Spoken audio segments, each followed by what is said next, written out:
Hello guys, welcome to के N P analysis. तो जो आज हम करने वाले हैं विजन आईएएस की पीटी 365 पीटी 365 इकोनॉमी की करने वाले हैं। सबसे पहले तो आप बहुत सारी यूट्यूब पे वीडियोस देखोगे इकोनॉमी रिलेटेड, तो मेरी वीडियो ही क्यों देखना है? एक तो मैं क्यूट हूँ इसलिए देख लो।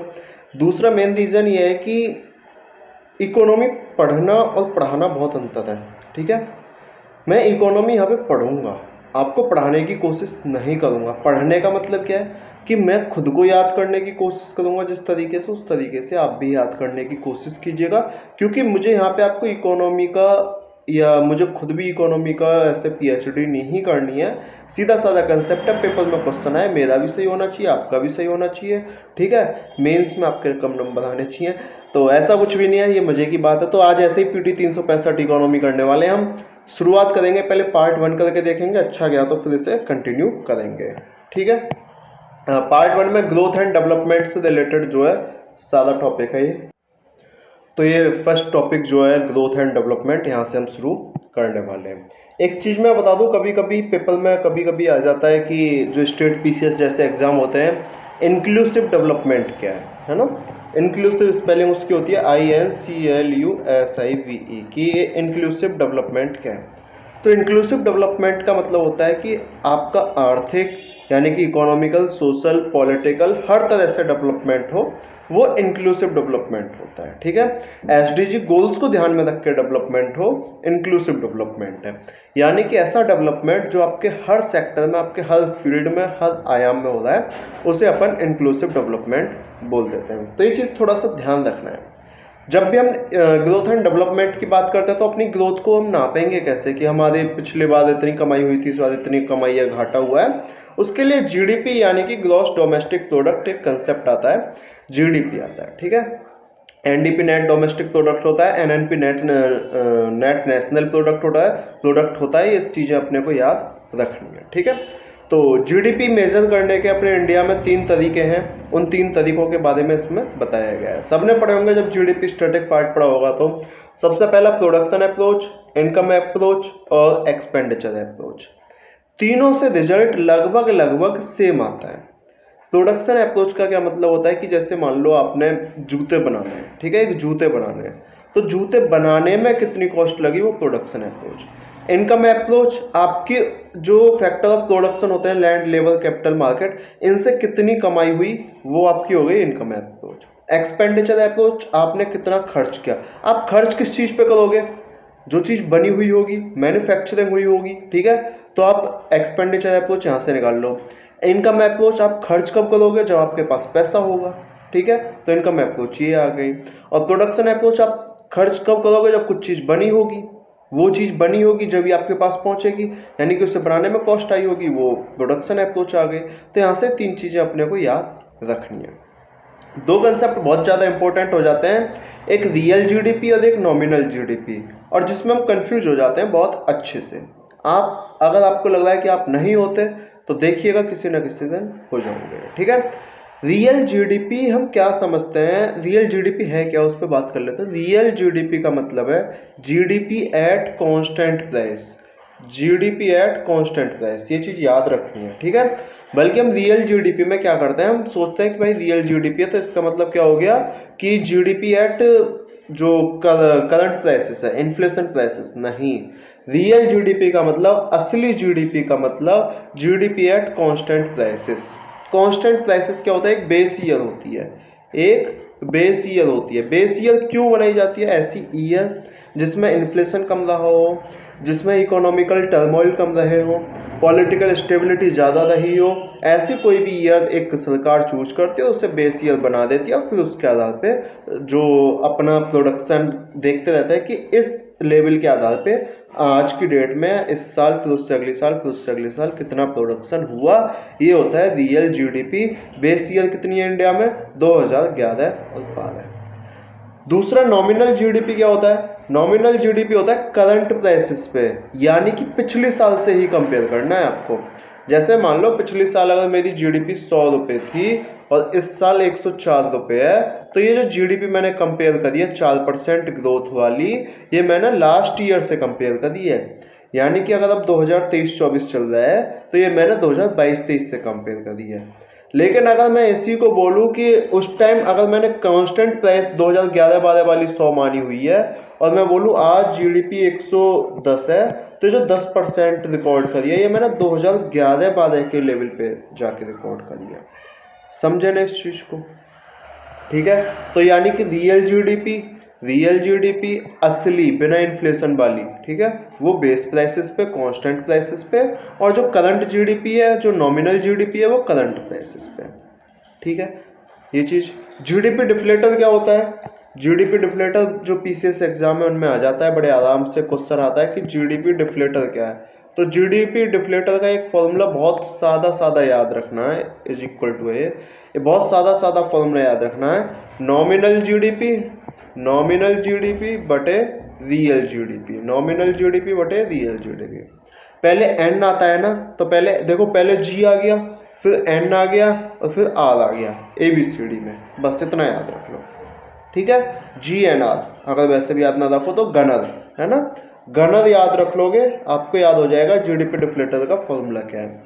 जी से जीडीपी डिफ्लेटर, एन से नॉमिनल जीडीपी, आर से रियल जीडीपी। अब एक चीज समझो, अब आप एक चीज समझो, रियल जीडीपी ज्यादा होगी जब ज्यादा मजा आएगा, या नॉमिनल जीडीपी ज्यादा होगी जब ज्यादा मजा आएगा?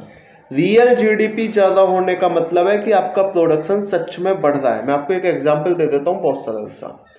मान लो 100 रुपये आपका पिछले साल का बेस प्राइस था 2022-23 का, ठीक है, और इस साल जीडीपी इन्फ्लेशन हो गया 15%, तो उसी सामान की कॉस्ट है 115 रुपये, उसी सामान की कॉस्ट है 115 रुपये। ठीक है, लेकिन आप इसे इन्फ्लेशन हटा के अगर इसी प्राइस को आप रियल जीडीपी के अकॉर्डिंग देखो, तो जो कॉस्ट है उसी सामान की वो है 105 रुपये, वो है 105 रुपये। ठीक है, तो असली कॉस्ट तो ये है ना, असली कॉस्ट तो ये है ना, ठीक है, 105 रुपये का प्रोडक्शन हुआ है। असली कॉस्ट कौन सी है? रियल जीडीपी वाली। अगर रियल जीडीपी बढ़ेगी तो हमें ज्यादा फायदा है, हमें ज्यादा फायदा है। यानी कि अगर जीडीपी डिफ्लेटर कम है तो इसका मतलब है कि जो प्राइसेस है वो अगर ज्यादा भी है तो वो आउटपुट ज्यादा है, प्राइसेस कम है तो आउटपुट ज्यादा है। ठीक है, जीडीपी डिफ्लेटर ज्यादा है, दोबारा समझो इस चीज को एक बार, एक मिनट दो बस, नए पेज पे करते हैं इसे थोड़ा सा। ठीक है,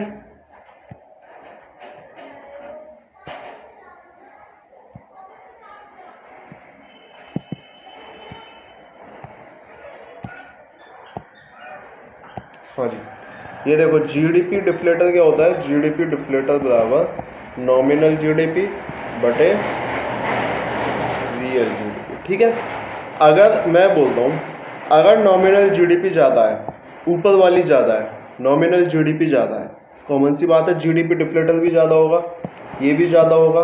ठीक है, अगर जीडीपी डिफ्लेटर ज़्यादा होगा तो इसका मतलब है कि इंक्रीज इन प्राइसेस, यानी कि प्राइसेस ज़्यादा हैं, प्राइसेस ज़्यादा है किस वजह से? इन्फ्लेशन की वजह से, इन्फ्लेशन की वजह से, यानी कि प्रोडक्शन ज़्यादा नहीं हुआ, प्राइस केवल और केवल इन्फ्लेशन की वजह से ज्यादा है। जीडीपी डिफ्लेटर का ये मतलब है। अगर रियल जीडीपी ज्यादा है, यानी कि नीचे वाली जो कॉस्ट है वो ज्यादा है, ठीक है, ये ज्यादा है, रियल जीडीपी ज्यादा है, तो इसका मतलब क्या होगा? इसका मतलब ये होगा कि जीडीपी डिफ्लेटर जो है वो कम होगा, जीडीपी डिफ्लेटर जो है वो कम होगा, यानी कि प्राइसेस क्या होंगे? कम हो सकते हैं, यानी कि प्रोडक्शन क्या होगा? ज्यादा होगा, प्रोडक्शन क्या होगा? ज्यादा होगा। ये चीज जीडीपी डिफ्लेटर में अपने को याद रखनी है, इससे ज्यादा कुछ याद नहीं रखना। ठीक है, चलो जीडीपी डिफ्लेटर हो गया।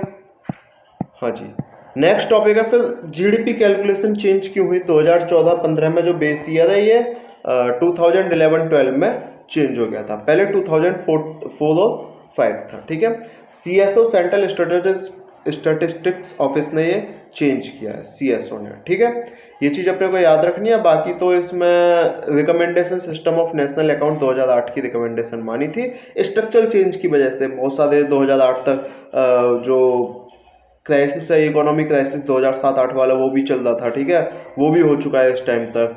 1991-92 के सारे हो गए हैं। ठीक है, रिफॉर्म्स हो गए हैं। बाकी जितने भी बहुत सारे डेवलपमेंट थे, इकोनॉमिक डेवलपमेंट थे, वो भी 2011-12 तक पूरे हो गए थे। ठीक है, तो उस वजह से 2011-12 सही है। जीडीपी, आपने देखा है कभी जीडीपी पॉल्यूशन को कंट्रोल में या पॉल्यूशन को अकाउंट में लेता है? नहीं लेता। कार्बन डाइऑक्साइड को लेता है? नहीं लेता। अर्थक्वेक आ गया तो जीडीपी बोलेगी इस बार अर्थक्वेक आ गया, जीडीपी चलो कोई नहीं कम कर लो, ऐसा थोड़ी नहीं है, वो तो जीडीपी कम है तो कम है। तो यानी कि नेगेटिव एक्सटर्नलिटीज जो भी होती हैं जीडीपी उनको अकाउंट में नहीं लेती, ये चीज अपने को याद रखना है। अनऑर्गेनाइज्ड सेक्टर को जीडीपी अकाउंट में नहीं लेती है, जैसे कि घर पे खाना बनाना, ठीक है, घर पे काम करना, वो आप खेत में जा रहे हो, अपने खेत है उसमें अगर आप फसल काटोगे वो आपका काम नहीं गिना जाएगा। तो अनऑर्गेनाइज्ड सेक्टर जो होता है उसमें जीडीपी उसे काउंट नहीं करती है। तीसरा, आपका डाटा जो है, ऐसा तो है नहीं घर आपके घर हर बार डाटा मांगने आएंगे, तो डाटा आउटडेटेड होता रहता है, चेंज होता रहता है, उस डाटा को भी जीडीपी काउंट में नहीं लेती है, वो डाटा ज़्यादा रिलायबल नहीं होता। लेकिन जीडीपी ही एक ऐसा मेथड है अभी भी जो सबसे ज़्यादा बेस्ट इकोनॉमिक ग्रोथ को मेजर करने में हेल्प करता है, ठीक है। तो ये था यहाँ का कंसेप्ट। दूसरा कंसेप्ट पढ़ लेते हैं, national multi dimensional poverty index. सबसे पहला डिफरेंस, दो मेजर डिफरेंस है national multi dimensional poverty index में। एक तो इसे नीति आयोग रिलीज करता है, एक तो इसे नीति आयोग रिलीज करता है, और इसमें ना 12 इंडिकेटर हैं, इसमें 12 इंडिकेटर हैं तो होने दो, हैं तो होने दो, हम क्या करें, 12 है तो 12 ठीक है। लेकिन ये मैं कंपेयर किससे करने हैं, ये जो ग्लोबल जो मल्टी डायमेंशनल पॉवर्टी इंडेक्स होता है उससे कंपेयर करना है। उसे रिलीज करता है UNDP plus Oxford, UNDP plus Oxford, ठीक है, ऑक्सफोर्ड। वो चलो ये तो ठीक है, ऑक्सफोर्ड नहीं, ऑक्सफैम, ऑक्सफैम यार, है ना, Oxfam plus Oxfam human development index, Oxfam human development जो है रिपोर्ट वो उसे रिलीज करती है। यूएनडीपी प्लस ऑक्सफैम ही है ना, एक बार देखो इसे, ऑक्सफोर्ड है ना, Oxford poverty and human development जो है वो इसे रिलीज करती है, तो ऑक्सफोर्ड है। और इसमें ना 10 इंडिकेटर है, इसमें क्या है, इसमें टोटल इंडिकेटर जो है वो 10 है, इसमें 12 थे और इसमें जो इंडिकेटर है वो 10 है, ठीक है। नेशनल में इंडिया वाली में मल्टी डायमेंशनल पॉवर्टी इंडेक्स निकालने के लिए 2 इंडिकेटर ज़्यादा हैं, 2 इंडिकेटर ज़्यादा हैं, ये चीज़ अपने को याद रखनी है, ठीक है। बात कर लेते हैं कि बात क्या करता है national multi dimensional poverty index जो है। पहली रिपोर्ट की भाई हेड काउंट रेशियो जो है, पॉवर्टी हेड काउंट रेशियो जो है वो डिक्लाइन हो रहा है, पॉवर्टी हेड काउंट रेशियो जो है वो डिक्लाइन हो रहा है, 29% से 11% आ गया। इंपॉर्टेंट न्यूज़ है आपके लिए, पेपर में बस इतना पूछेगा poverty head count ratio decline हो रहा है नहीं हो रहा, आपने बतलाना है कि हो रहा है, ठीक है, अगर ऐसा कोई स्टेटमेंट वाला बात आई। लेकिन मान लो किसी ने ये पूछ लिया कि पॉवर्टी हेड काउंट रेशियो होता क्या है, पॉवर्टी हेड काउंट रेशियो होता क्या है, किसी ने यही पूछ लिया, तो पॉवर्टी हेड काउंट रेशियो का मतलब है कितने लोगों के, देसी भाषा में कितने लोगों के सिर जो है वो गरीब दिख रहे हैं तुम्हें एक बार, यानी कितने ऐसे लोग हैं जो गरीब हैं, एक बंदा एक सिर ही होगा ना उसका, ठीक है, साफ सीधी बात हो गई, बात खत्म, ठीक है। तो ये चीज अपने को याद रखनी है। उत्तर प्रदेश, बिहार, मध्य प्रदेश कोई ज्यादा इंपॉर्टेंट न्यूज है नहीं, इन्होंने फास्टेस्ट रिडक्शन देखा है, कोई ज्यादा बड़ी न्यूज है नहीं, ठीक है। और इंडिया अगर एसडीजी से याद करना चाहो तो जो एक 1.2 एसडीजी टारगेट है वो भी किससे रिलेटेड है, जो क्या होता है ये जो पॉवर्टी रिडक्शन है इससे रिलेटेड है, ठीक है। एक इंपॉर्टेंट न्यूज यहाँ पे बहुत ज्यादा आपको मंथली मैगजीन में भी देखने को मिली होगी, यहाँ भी देखने को मिली, एक टेक्नोलॉजी है, एक टेक्नोलॉजी का नाम ये बार बार यूज कर रहे हैं और वो है alkyl foster method, alkyl foster method. देखने में तो ऐसा लग रहा है जैसे किसी केमिकल रिएक्शन का नाम है, ये केमिकल रिएक्शन का नाम नहीं है। अल्काइल फोस्टर मेथड जो आपकी पॉवर्टी मेजर करने के लिए, जो पॉवर्टी के इंडिकेटर्स हैं उनको मेजर करने के लिए यूज किया जाता है। अल्काइल फोस्टर अल्कलाइन से रिलेटेड नहीं है, अल्काइल फोस्टर एक लाइन में, इससे ज्यादा पेपर में कुछ आएगा भी नहीं, ये पॉवर्टी मेजर रिडक्शन से, जो पॉवर्टी मेजर इंडिकेटर्स हैं उनसे रिलेटेड ये अल्काइल फोस्टर टेक्नोलॉजी है। पेपर में आएगा alkyl foster is related to development of catalyst in metabolic reaction, देखने में लगेगा यही वाला ऑप्शन सही है लेकिन ये ऑप्शन गलत है, उसमें जो पॉवर्टी वाला ऑप्शन होगा उसे हम इग्नोर मारेंगे, लेकिन उसे इग्नोर नहीं मारना क्योंकि फिर यूपीएससी तुमको इग्नोर मार देगी। तो ध्यान रखना है किससे रिलेटेड है, पॉवर्टी रिलेटेड। अल्काइल फोस्टर किससे रिलेटेड है? पॉवर्टी। अल्का जो है वो गरीब है, अल्का जो है वो गरीब है, ठीक है। तो ये किससे रिलेटेड है? पॉवर्टी रिडक्शन मेथड से रिलेटेड है। ये चीज अपने को याद रखनी है। अल्का गरीब नहीं है, अल्का अमीर है, ठीक है।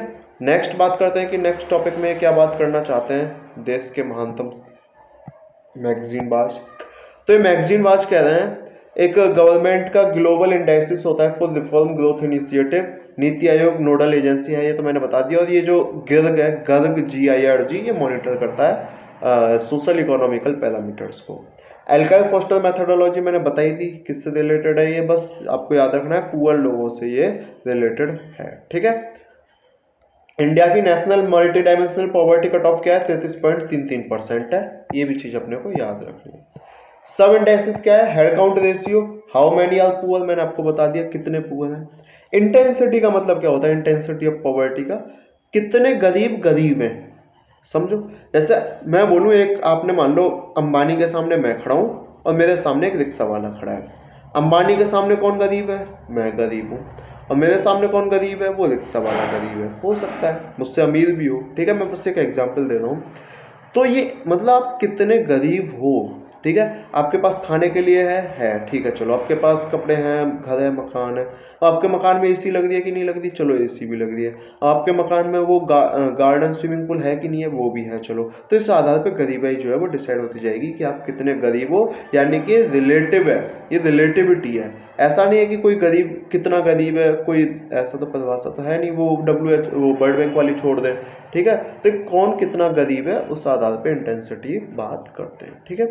मल्टी डायमेंशनल पॉवर्टी इंडेक्स की वैल्यू आप हेड काउंट रेशियो और इंटेंसिटी ऑफ पॉवर्टी की मल्टीप्लाई कर दो, इनकी मल्टीप्लाई कर दो, आंसर आ जाएगा कि भाई आप कितने गरीब हो और कहां तक गरीब हो, ठीक। दो indicator multi dimensional poverty index national वाला जो उसमें एक्स्ट्रा लिए गए ग्लोबल से, कौन कौन से दो हैं वो, उन पे बात कर लेते हैं। दो हैं मैटरनल हेल्थ और बैंक अकाउंट।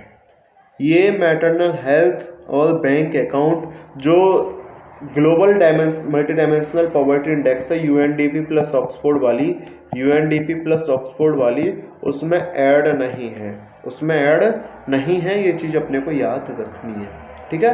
अपन क्या सोचते हैं उसमें ना, जैसे कुकिंग, सैनिटेशन, ये चीज आ जाती है, हम सोचते हैं ये नहीं होंगे, हाउसिंग, है ना, लेकिन वो तो हैं, वो तो हैं। कौन कौन से नहीं है ग्लोबल में? मैटरनल हेल्थ और बैंक अकाउंट, ये दो नहीं है। ये चीज अपने को याद रखनी है। टोटल कौन कौन से, एक बार नजर मार लो। एक तो यही है, न्यूट्रिशन है हेल्थ के नाम पे, ठीक है। चाइल्ड एंड एडोलेसेंट मोर्टेलिटी है, ठीक है। मैटरनल हेल्थ है। एजुकेशन में कौन कौन से? Year of schooling, schooling attendance. और स्टैंडर्ड ऑफ लिविंग में क्या है? Cooking fuel, sanitation, drinking water, electricity, housing. Asset भी है, ध्यान रखना, ग्लोबल में भी है ये। बैंक अकाउंट ग्लोबल में नहीं है अपने यहाँ पे। एक चीज ना पेपर में वो क्या देते हैं, कभी कभी घुमा फिरा के, वो ना चालाक बनते हैं। वो बोलते हैं कि मल्टी डायमेंशनल पॉवर्टी में थ्री इंडिकेटर और 12 डायमेंशन, 3 इंडिकेटर और 12 डायमेंशन। बताओ ये स्टेटमेंट सही है कि गलत है? National multi dimensional poverty index में 3 इंडिकेटर है और 12 डायमेंशन है। बताओ ये स्टेटमेंट सही है गलत है? गलत है। अपने यहाँ 3 डायमेंशन है, डायमेंशन ये वाले होते हैं, 3 डायमेंशन है और 12 इंडिकेटर है, 12 इंडिकेटर है। ये चीज याद रखनी है, एमसीक्यू इस वजह से कभी कभी गलत हो जाते हैं, ठीक है। तो 3 डायमेंशन, 12 इंडिकेटर। एक न्यूज खत्म हुई, ठीक है। नेक्स्ट बात करते हैं डायरेक्ट बेनिफिट ट्रांसफर, जिससे आपके बैंक अकाउंट में सीधे पैसा आता है, फिर आप बन जाते हो पैसा वाले, फिर आप उसी पैसे से सरकार पे, मोबाइल पे, फेसबुक पे, ट्विटर पे सरकार को, मोदी जी को सुना रहे होते हो, मोदी जी ये क्या कर दिया तुमने, ठीक है। तो उसी पैसे की वजह से जो डायरेक्ट बेनिफिट ट्रांसफर आता है, इसमें एक लाइन बहुत ज्यादा इंपॉर्टेंट है जो मैं पहले ही बता देता हूं। डायरेक्ट बेनिफिट ट्रांसफर के लिए आधार कार्ड मैंडेटरी नहीं है, आधार कार्ड मैंडेटरी नहीं है। बाकी तो इसमें सब ज्ञान वाली बात है। एक इंपॉर्टेंट बात यह है कि आधार कार्ड मैंडेटरी नहीं है, आधार कार्ड मैंडेटरी नहीं है समझ रहे हो? पैसा लेने के लिए आधार कार्ड मैंडेटरी नहीं है, ये चीज अपने को याद रखनी है।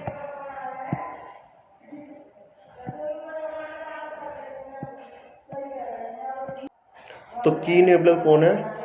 डीबीटी के लिए डायरेक्ट बेनिफिट ट्रांसफ़र के लिए जैम, ध्यान रख लेना पेपर में आता रहता है, जन धन आधार, ठीक है, मोबाइल ट्रिनिटी, ये ट्रिनिटी के नाम से पेपर में छपता है। Business correspondent and infrastructure, payment bank, Modi ji ने जो अभी पेमेंट बैंक का मोह कराया आरबीआई ने, पेटीएम पेमेंट बैंक, पेटीएम करते रहो, पेटीएम मत करो, ठीक है, और मोबाइल मनी, ये चीज़ अपने को याद रखनी है कैशलेस ट्रांजैक्शन के लिए।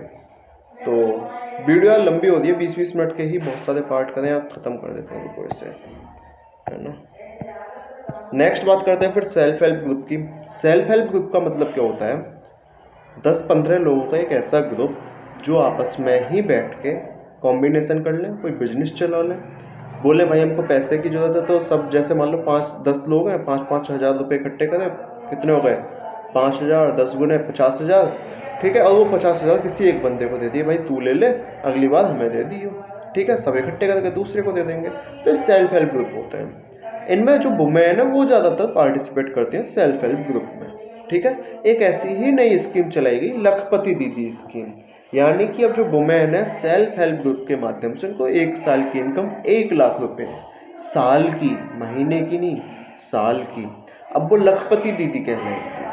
तो अब वो माइक्रो एंटरप्राइजेज अपने छोटे छोटे बिजनेस, चाय का, पापड़ का, ठीक है, ये छोटे छोटे टोकरी बनाने का या जो भी वो बनाती हो, छोटे छोटे बिजनेस शुरू कर सकते हैं। एक तो इम्पोर्टेंट बात है कि मिनिस्ट्री ऑफ रूरल डेवलपमेंट ने शुरू करी है। मिनिस्ट्री ऑफ कॉर्पोरेशन मिनिस्ट्री जो है कोऑपरेटिव सोसाइटी, उसने ये शुरू नहीं करी, पहली लाइन कंफ्यूज होंगे। अर्बन डेवलपमेंट ने शुरू नहीं करी, मिनिस्ट्री ऑफ कॉमर्स ने शुरू नहीं करी, मिनिस्ट्री ऑफ फाइनेंस ने शुरू नहीं करी, मिनिस्ट्री ऑफ रूरल डेवलपमेंट ने शुरू करी है। समझे नहीं समझे? ये चीज़ अपने को याद रखनी है। वुमेन लेड डेवलपमेंट अप्रोच पे ये काम करेगी, ठीक है। वुमेन प्लम्बिंग भी कर सकती हैं, एलईडी बल्ब बना सकती हैं, रिपेयरिंग ड्रोन कर सकते हैं, इनके लिए उनको ट्रेनिंग दी जाएगी, जो ट्रेनिंग वाले काम है। सेल्फ हेल्प ग्रुप क्या होता है मैंने बता ही दिया, फाइनेंशियल इंटरमीडिएट होते हैं, 10-20 लोगों के होते हैं, वॉलंटरी इन नेचर होते हैं, ऐसा कोई नहीं है कि भाई बनाओ बनाओ। एक दो नाम याद कर लो, कुटुंबश्री, ठीक है, ये केरला का होता है, जीविका बिहार में है, महिला आर्थिक विकास महामंडल महाराष्ट्र में, महामंडल भारत स्त्री महामंडल भी आपने महाराष्ट्र में पढ़ा होगा अगर आपको याद होगा हिस्ट्री में, मॉडर्न हिस्ट्री में, ठीक है, तो बस उससे याद रख लेना है महाराष्ट्र में। तो इंडिया के पास 1.2 करोड़ जो सेल्फ हेल्प ग्रुप हैं वो हैं लगभग, है ना, उसमें से 88% महिलाएं संचालित करती हैं, इसीलिए महिलाएं क्या बनेंगी, लखपति दीदी। सिग्निफिकेंस क्या है इसकी? Financial inclusion, women empowerment, capacity building, poverty elimination, मतलब जितने अच्छे अच्छे काम है सब वुमेन से रिलेटेड, वो सारे से रिलेटेड है। पेपर में आ जाए तो कर दोगे, कोई बड़ी बात नहीं है, ठीक है। दीनदयाल अंत्योदय योजना जो है नेशनल रूरल लिवलीहुड मिशन 2011 में चलाया गया मिनिस्ट्री ऑफ रूरल डेवलपमेंट में। स्टार्टअप विलेज एंटरप्रेन्योरशिप प्रोग्राम 2016, महिला किसान सशक्तिकरण 2011, दीनदयाल उपाध्याय ग्रामीण कौशल विकास योजना 2014। ये कोई याद नहीं करने, बकवास से पढ़ लेना अगर चाहो एक बार, कुछ खास नहीं है। तो आज की last news, self help bank linkage project. इसमें क्या हुआ है कि अब आपको बैंक जो है वो भी पैसा देंगे सेल्फ हेल्प ग्रुप को। पहले दिक्कत होती थी, वो बोलते थे पैसा वापस नहीं आएगा, ठीक है, देगा कौन पैसा, है ना, वो सारी दिक्कतें सरकार ने खत्म करी। उन्होंने बोला हम पैसे, तुम पैसे दो, हमारी गारंटी है, ठीक है, मतलब तुम पैसे इनको ज़्यादा से ज़्यादा दो, इनके अकाउंट खुलवाओ, इनको क्रेडिट करो सब्सिडाइज रेट ऑफ इंटरेस्ट पे, इनको सस्ता लोन दो, ठीक है, इनको आकर्षित करो अपनी तरफ, आओ खरीदो लोन लो, ठीक है ना, वो ऐसे कर करके। तो ये सारी चीज़ें ध्यान रखनी है। ये नाबार्ड 1992 में लॉन्च हुआ था, नाबार्ड के द्वारा। नाबार्ड भी 1992 में लॉन्च हुआ अपने आप में। सस्ते रेट पे लोन वगैरह मिलेगा, ट्रेनिंग होगी सब बैंक मैनेजर और रूरल बैंक ब्रांचेस के मैनेजर जो हैं कि भाई लोन दे दो, देख लो, फ़ायदे में जाओगे, हमारी भी इज्जत बढ़ जाएगी, हमें भी वोट मिल जाएंगी, तुम्हारा भी बैंक चल जाएगा, तुम भी अपना काम देखो, हमें भी अपना काम देखने दो, ज़्यादा इंपॉर्टेंट है नहीं। बस ये है कि एक न्यूज़ आई है अभी, micro finance in India, micro matters, micro view, और रिलीज करिए माइक्रो फाइनेंस इंडस्ट्री नेटवर्क ने। Non banking finance company micro financial institution है, ये याद रखना है, ठीक है, 2009 में एस्टेब्लिश हुई थी। और माइक्रो फाइनेंस क्या होता है? जो लो लेवल इंडिविजुअल होते हैं, जिनके छोटे छोटे 10-10 रुपये, 20-20 रुपये, 100-100, 1000-1000 रुपये के ट्रांजेक्शन होते हैं, वो माइक्रो। अब यार ऐसा तो है नहीं, आपने देखा है कभी कि जो भीख मांग रहा है रास्ते में उसको कोई जाके लोन दे देगा, नहीं है। लेकिन अगर वही भीख वाले इकट्ठे हो जाएं 10 जने और वो आपस में ही लोन देते थे, फिर हाँ उनको लगे कि हाँ भाई अब एकता है, ठीक है। अब वो थोड़े से रिकॉग्नाइज हो सकते हैं 10 भीख वाले। भीख एसोसिएशन, क्या एसोसिएशन बनाई है मैंने, भिखारी एसोसिएशन, ठीक है। फिर एक दूसरी एसोसिएशन बनेगी न्यू भिखारी एसोसिएशन, ठीक है। फिर बनेगी भारतीय जनता भिखारी एसोसिएशन, नहीं सॉरी भारतीय जनता तो पार्टी है ना, अच्छा बीजेपी है ना भाई साहब, बीजेपी भारतीय जनता पार्टी से भिखारी जनता पार्टी एसोसिएशन बना के छोड़ेगी। चलो कोई नहीं, वो उनका काम है, ठीक है। तो ये चीज़ अपने को याद रखनी है, कांग्रेस वाले ज़्यादा मत खुशो, तुमने भी यही बनाया है, ठीक है। तो की फाइंडिंग ऑफ रिपोर्ट है NBFC MFI followed by banks, और ये है कि भाई नॉन परफॉर्मिंग एसेट जो वो भी डिक्रीज हो रहे हैं। Share of east north east state जो वो फॉलो हो रहा है, ज़्यादा इंपॉर्टेंट है नहीं ये पेपर से रिलेटेड। तो ये था आज का फर्स्ट पार्ट, इकोनॉमी का फर्स्ट पार्ट। अगर आपको पसंद आया हो तो आप वीडियो को लाइक कीजिएगा, शेयर कीजिएगा, सब्सक्राइब कीजिएगा। अगर मैं चैनल को सब्सक्राइब करने के लिए नहीं बोलूँगा तो आपको ये फील नहीं आएगी कि ये वाली वीडियो हमने यूट्यूब पे देखी थी, बस सब्सक्राइब के लिए, इसीलिए मैं बोल देता हूँ कि चैनल को सब्सक्राइब करो, ठीक है। अगर आप चैनल को सब्सक्राइब करोगे तो आपको मुझ जैसा क्यूट बच्चा देखने को मिलेगा, शांत होशियार सा बच्चा देखने को मिलेगा। फिर आप होशियार हो जाओगे, फिर आप आईएएस बन जाओगे, ठीक है। फिर आप मेरे चैनल को प्रमोट कर देंगे। चलो, तो ये एक मजाक की बात है और ये आज की वीडियो थी। अच्छी लगी हो तो ज़रूर सब्सक्राइब कीजिएगा, शेयर कीजिएगा। मिलते हैं नेक्स्ट वीडियो।